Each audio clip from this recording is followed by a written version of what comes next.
Everyone is talking about blended ROAS. So they are not talking about how much you can generate me on the ad spends. They are talking about how much you can generate for the business. And that's why I wanted to discuss about blended ROAS.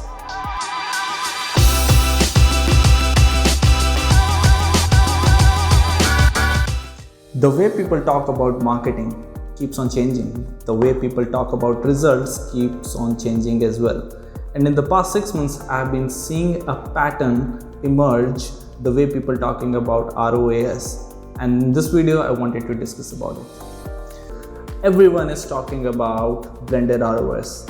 So they are not talking about how much you can generate me on the ad spends. They are talking about how much you can generate for the business. So what is blended ROAS? Blended ROAS is total revenue of the business divided by the total ad spend. Now this is different from the traditional ROAS. In traditional ROAS, you are taking into account all the sales which is attributed in the ads dashboard.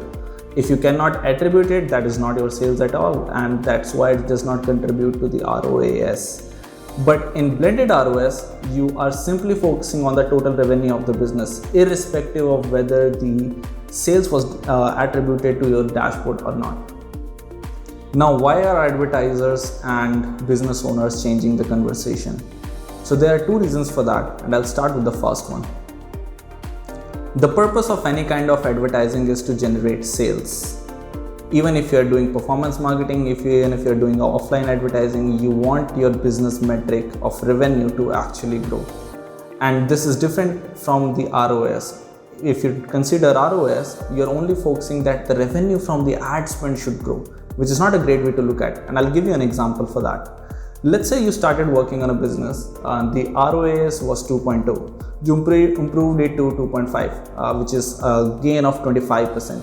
But let's say the overall revenue of the business stayed same. If it was 1 crore, it stayed at 1 crore, nothing changed. Do you think this is beneficial for the business at all? The second point is quite obvious. The whole point of calculating ROAS is becoming absurd. I mean, a lot of tools which allow you to attribute sales, they are not attributing the complete sales to the dashboard. After iOS 14 update, we have seen a mismatch of almost 50% from the actual sales versus the one which were reported. So in this case, even if you are focusing on ROAS to look at the business performance, the ads performance, it's not going to take you anywhere. And once the Android update comes into the picture, it's going to get even messier.